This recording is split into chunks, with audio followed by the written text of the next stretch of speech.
Hello everyone, welcome to the channel Preamble IAS. आज हम politic का एक इम्पोर्टेंट टॉपिक पढ़ेंगे, वो है एंटी डिफेक्शन लॉ।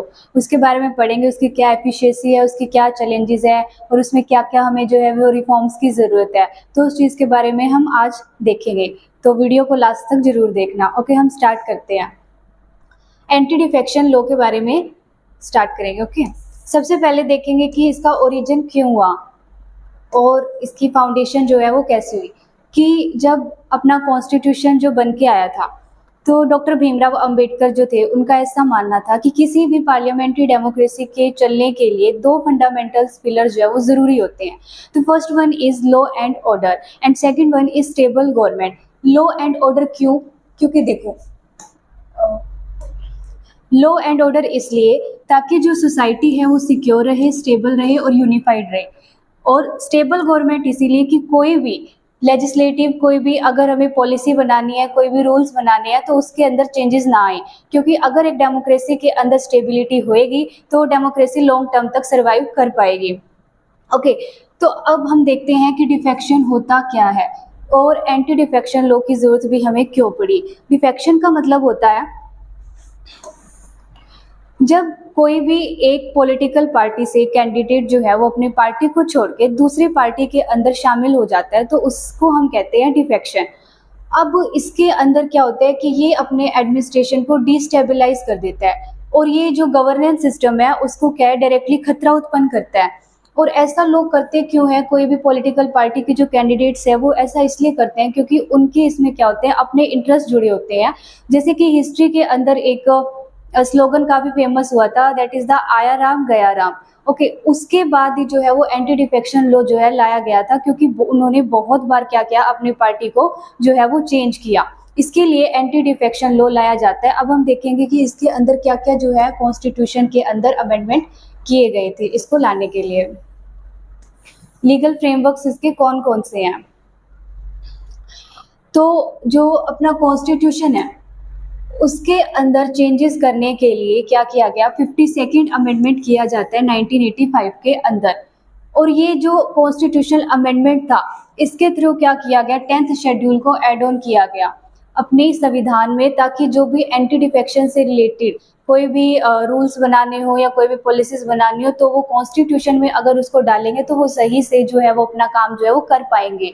उसके साथ ही इसने एड ऑन किया आर्टिकल 102 सब क्लोज 2 एंड आर्टिकल 191 सब क्लोज 2। जो आर्टिकल 102 सब क्लोज 2 था, वो था जो मेंबर ऑफ पार्लियामेंट है उनके लिए, जो एमपीज थे, ठीक है, उनको किस ग्राउंड्स पर जो है वो डिस्क्वालीफाई किया जाएगा, उसके लिए इस आर्टिकल को क्या है, एड ऑन किया गया था, जो लोकसभा और राज्यसभा दोनों के लिए अप्लाई होता है। और दूसरा था आर्टिकल 191 सब क्लोज 2। इसके अंदर जो था मेंबर ऑफ लेजिस्लेटिव असेंबली, जो उनके जो लेजिस्लेटर्स थे, उनके लिए जो है वो इसमें ग्राउंड्स जो है वो डिसाइड किए गए थे कि किस ग्राउंड्स के ऊपर उनको डिस्क्वालीफाई जो है वो किया जाएगा। और एक पॉइंट यहाँ पे ये कि जो भी अपना एंटी डिफेक्शन लॉ है वो कोई अलग से लॉ नहीं है, 10th शेड्यूल के अंदर उसको एड ऑन किया गया है, उसी को क्या किया जा रहा है, एंटी डिफेक्शन लॉ बोला जा रहा है। ओके, उसके बाद इसने क्या किया गया, लेजिस्लेटर की कुछ कैटेगरीज डिसाइड कर दी। अब कौन कौन सी कैटेगरीज जो है वो उसने 3 कैटेगरीज के अंदर इसको डिसाइड किया। द पहला था इसके अंदर पार्टी टिकट कैंडिडेट, दूसरे थे इंडिपेंडेंट और तीसरे थे नॉमिनेटेड मेंबर्स। एक एक करके समझते हैं। सबसे पहले आता है party ticket candidates. Party ticket candidates वो कैंडिडेट होते हैं जो किसी पॉलिटिकल पार्टी को रिप्रेजेंट करते हैं और उनके थ्रू उन्होंने इलेक्शन लड़ा है और वो जीत कर आए हैं।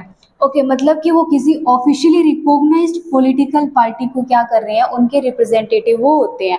ठीक है, अब वो क्या कब डिस्क्वालीफाई हो जाएंगे, वो तब डिस्क्वालीफाई हो जाते हैं जब या तो वो अपनी वॉलेंटरली पार्टी को छोड़ देते हैं या फिर अपने पार्टी के जो वोटिंग डायरेक्टिव्स होते हैं, जो भी रूल्स होते हैं, जो भी निर्देश होते हैं, उनको वो क्या कर देते हैं, छोड़ देते हैं। ठीक है, उनको वो पालन नहीं करते तो उनको डिस्क्वालीफाई कर दिया जाएगा। सेकंड है इंडिपेंडेंट कैंडिडेट्स। इंडिपेंडेंट कैंडिडेट्स वो होते हैं जो विदाउट एनी पॉलिटिकल पार्टी, मतलब वो अपने दम पर जो है वो चुनाव लड़के आए हैं और वो चुनाव जीते हैं, मतलब वो किसी भी पॉलिटिकल पार्टी को रिप्रेजेंट नहीं करते। फिर क्या होता है, अगर मान लो वो इलेक्शन लड़के आए और वो इलेक्शन जीत जाते हैं, जीतने के बाद अगर वो किसी भी पॉलिटिकल पार्टी को क्या कर लेते हैं, ज्वाइन कर लेते हैं, अगर वो किसी भी पॉलिटिकल पार्टी को उन्होंने जीतने के बाद ज्वाइन कर लिया तो वो डिस्क्वालीफाई माने जाएंगे। तीसरे आते हैं नॉमिनेटेड मेंबर्स। नॉमिनेटेड मेंबर्स जैसे कि सेंटर के अंदर प्रेसिडेंट एंड स्टेट के अंदर गवर्नर उनको क्या कर रहे हैं, नॉमिनेट कर रहे हैं। ओके, अब नॉमिनेटेड मेंबर्स के पास क्या होता है कि उनके पास एक ऑप्शन ये होता है कि या तो वो 6 महीने के अंदर, मतलब जब उनको नॉमिनेट कर दिया जाता है उसके बाद या तो वो 6 महीने के अंदर किसी पार्टी को ज्वाइन कर ले। अगर आफ्टर 6 मंथ्स वो क्या करते हैं, किसी पार्टी को ज्वाइन करते हैं तो उन्हें क्या कर दिया जाएगा, डिस्क्वालीफाई कर दिया जाएगा। तो ये 3 कैटेगरीज के अंदर जो है वो लेजिस्लेटर्स को यहाँ पे डिवाइड किया गया है 10th शेड्यूल के अंदर। ओके, नेक्स्ट देखते हैं अब। उसके बाद आता है डिस्क्वालिफिकेशन ट्रिगर्स कि कैसे डिस्क्वालीफाई जो है वो उनको किया जाएगा। सबसे पहले है वॉलेंटरली रेजिग्नेशन, कि अगर कोई भी मेंबर जो है वो अपनी पार्टी से खुद क्या करता है, वो अपनी पार्टी को छोड़ना चाहता है तो वो छोड़ देगा, तो वहीं से वो क्या हो जाएगा, डिस्क्वालीफाई हो जाएगा। और इसके अंदर मान लो जरूरी नहीं है कि वो कोई फॉर्मल लेटर दे। इसके लिए मान लो अगर कोई ऐसा बिहेव करता है वो जो साफ साफ ये दिखा रहा है कि वो अपनी पार्टी के अंदर नहीं रहना चाहता, या फिर वो अपने पार्टी के जो डायरेक्टिव्स या विप उन्होंने इशू किया उसके अगेंस्ट जाकर काम करता है, जिससे ये पता चल रहा है कि वो अपनी पार्टी के अंदर नहीं रहना चाहता, तो उसे डिस्क्वालीफाई कर दिया जाएगा। अगर ऐसा होता है तो मतलब जिस भी पॉलिटिकल पार्टी का है, मान लो वो किसी एक्स पॉलिटिकल पार्टी का है, तो उस पार्टी के पास क्या होते हैं, 15 डेज होते हैं कि या तो वो क्या करे, उस कैंडिडेट को माफ कर दे। अगर वो माफ नहीं करते हैं तो आफ्टर 15 डेज उसके पास क्या होते हैं, डिस्क्वालिफिकेशन प्रोसेस जो है वो स्टार्ट हो जाती है।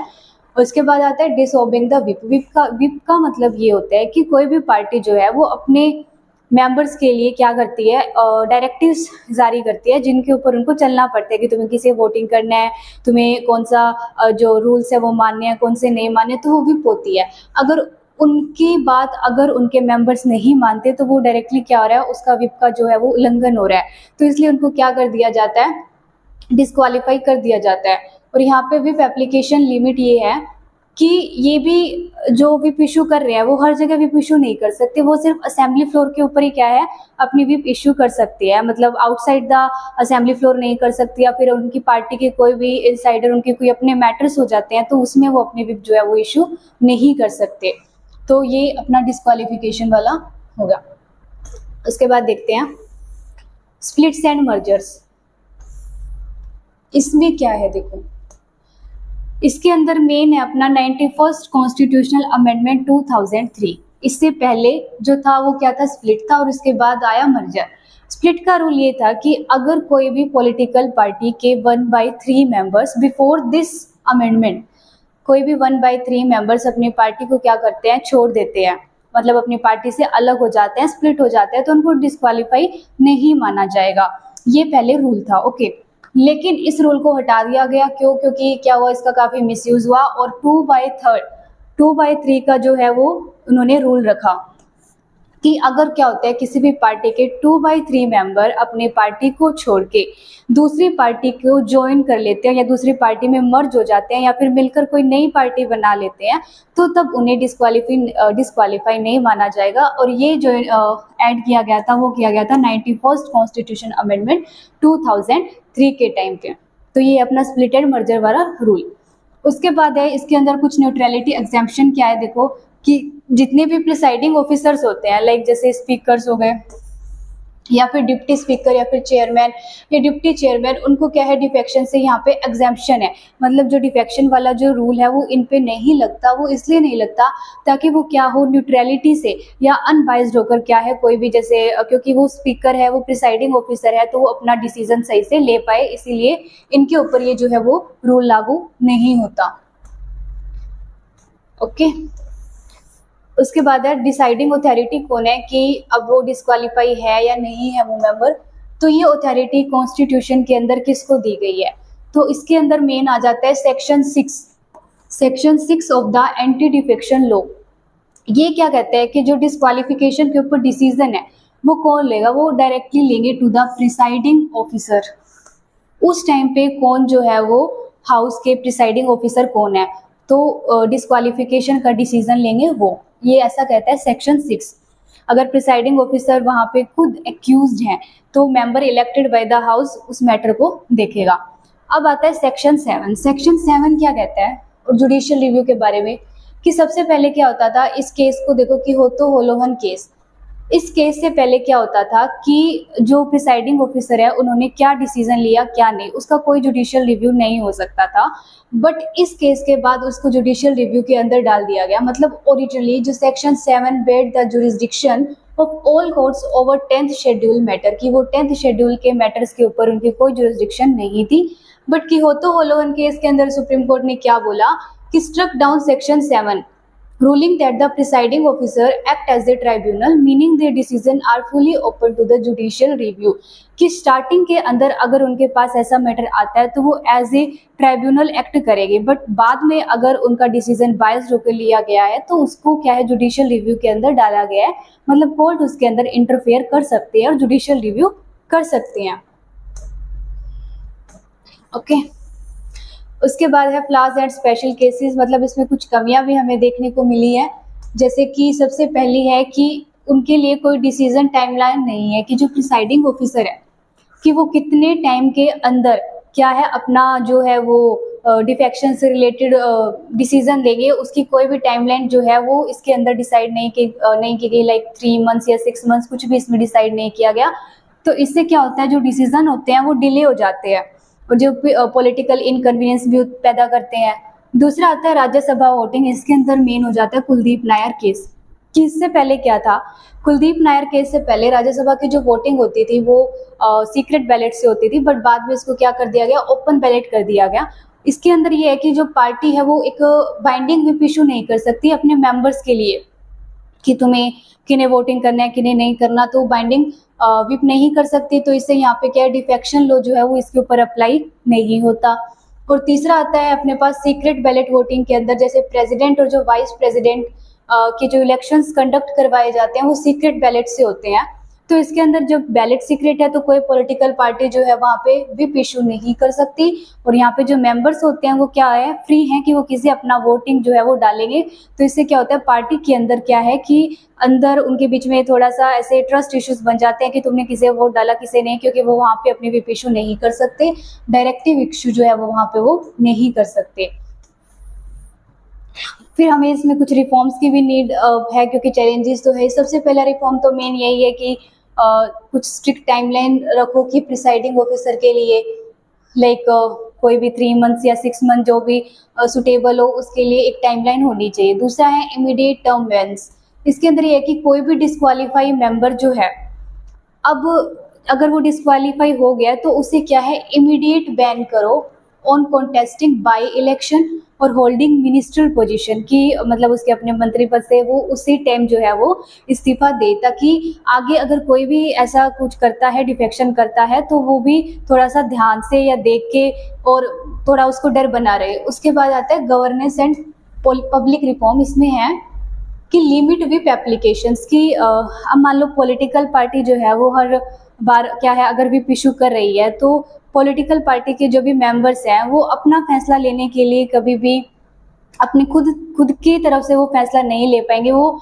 जो उन्होंने बोला है जो उसकी पार्टी ने बोला उनको वही डिसीजन लेना पड़ेगा, तो उनके बीच में फिर कॉन्फ्लिक्ट रहेगा। तो इसलिए इसने बोला है कि यहाँ पे हमें क्या है व्हिप एप्लीकेशन को लिमिट, जैसे कोई मेन चीज होगी या फिर कोई मेन भी मतलब मेन मोशन आते हैं जैसे नो कॉन्फिडेंस मोशन होगा तो उसके अंदर व्हिप डाली जाए। फिर है लास्ट में वोटर विजिलेंस। वोटर विजिलेंस के अंदर ये है कि मेन जो डेमोक्रेसी चलती है वो वोटर से या उसके सिटीजन से ही चलती है, तो सिटीजन्स क्या करें ऐसे कैंडिडेट्स को डायरेक्टली रिजेक्ट करें, ठीक है, जो क्या कर रहे हैं बार बार अपनी पार्टी को चेंज कर रहे हैं या फिर बार बार डिफेक्शन कर रहे हैं, तो वोटर्स को भी क्या करना पड़ेगा यहाँ पे सतर्क जो है वो रहना पड़ेगा। तो ये इसके अंदर कुछ हमें प्रपोज रिफॉर्म्स देखने को मिले, मतलब हमें इसमें करने चाहिए। उसके बाद इसमें कुछ प्रैक्टिस क्वेश्चन है, एक प्रीवियस ईयर क्वेश्चन है, तो एंटी डिफेक्शन के ऊपर जो है आया, आप इसे ट्राई जरूर कीजिएगा और कमेंट में ज़रूर बताइए कि आपको ये वीडियो कैसी लगी। Thank you so much.